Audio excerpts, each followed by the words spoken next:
আমাদের যে ৯৭% পণ্য অগ্রাধিকার পাবে বাংলাদেশি পণ্য কোরিয়ান বাজারে, তার মধ্যে আছে আমাদের আরএমজি প্রোডাক্টগুলি, চামড়া, জুট, এই সমস্ত পণ্য অগ্রাধিকার পাবে। এবং কোরিয়ার ক্ষেত্রেও নির্দিষ্ট কিছু কৃষি পণ্য, প্লাস্টিক, সিকেডি আর এই সমস্ত পণ্য বাংলাদেশের বাজারে অগ্রাধিকার পাবে, শুল্কের অগ্রাধিকার পাবে। মুক্ত বাণিজ্য চুক্তির মূল লক্ষ্যটা কি, এটা একটু আমাদের খেয়াল করা দরকার। প্রত্যেকটা দেশের কোনো কোনো পণ্যের ক্ষেত্রে কম্পারেটিভ অ্যাডভান্টেজ থাকে, এফিসিয়েন্সি থাকে। সেই পণ্যগুলি যেন আপনার ভোক্তা অধিকতর সাশ্রয়ী প্রতিযোগিতা মূল্যে ভোগ করতে পারে, সেটা একটা লক্ষ্য। আমরা যে সমস্ত পণ্য উৎপাদন করি, আমাদের পণ্যের জন্য প্রেফারেন্সিয়াল মার্কেট দরকার, প্রেফারেন্সিয়াল অ্যাক্সেস দরকার।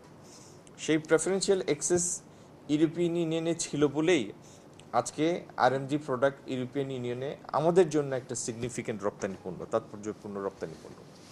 তো সেইভাবে কোরিয়া বর্তমান পৃথিবীতে 2 ট্রিলিয়নের একটা ইকোনমি।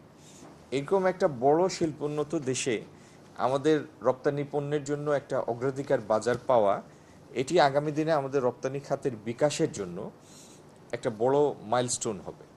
দ্বিতীয়ত, আমরা যে আমাদের যে কাঙ্ক্ষিত লক্ষ্য 2034-এ আমরা 1 ট্রিলিয়নের অর্থনীতির আকারে পৌঁছাতে চাই, বা আমাদের অর্থনীতিকে 1 ট্রিলিয়ন রূপান্তরিত করতে চাই, জিডিপির size.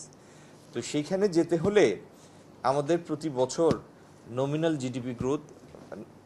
GDP growth compound annual growth rate যেটা সিএজিআর, সেটা 8% হওয়া দরকার। তো সেইরকম একটা প্রতি বাৎসরিক গ্রোথে যাওয়ার জন্য বিপুল পরিমাণ বিনিয়োগ দরকার।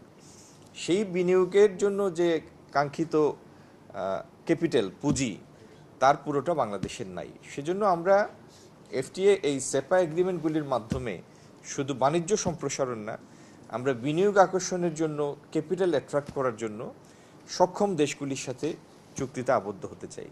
তো সেটির জন্য দক্ষিণ কোরিয়া আমাদের জন্য একটা মডেল দেশ। আজকে সেই চুক্তিতে আমরা উপনীত হয়েছি, এটা দেশের জন্য একটা সুখের বিষয়, অর্থনীতির প্রসারের জন্য একটা সুখের বিষয়। আমরা তাড়াহুড়া করিনি, আমরা এফিশিয়েন্টলি আলোচনাটা সম্পন্ন করেছি। এটির জন্য সময় দিয়েছি, রাত দিন পরিশ্রম করেছি। যে কাজ 2 বছরে হতো সেটা 6 মাসে করেছি, কারণ সেই পরিমাণ পরিশ্রম আমরা করেছি। তাড়াহুড়া না, আমি আবারও রিপিট করছি, আমরা কাজটা আল্লাহর রহমতে এফিশিয়েন্টলি করেছি।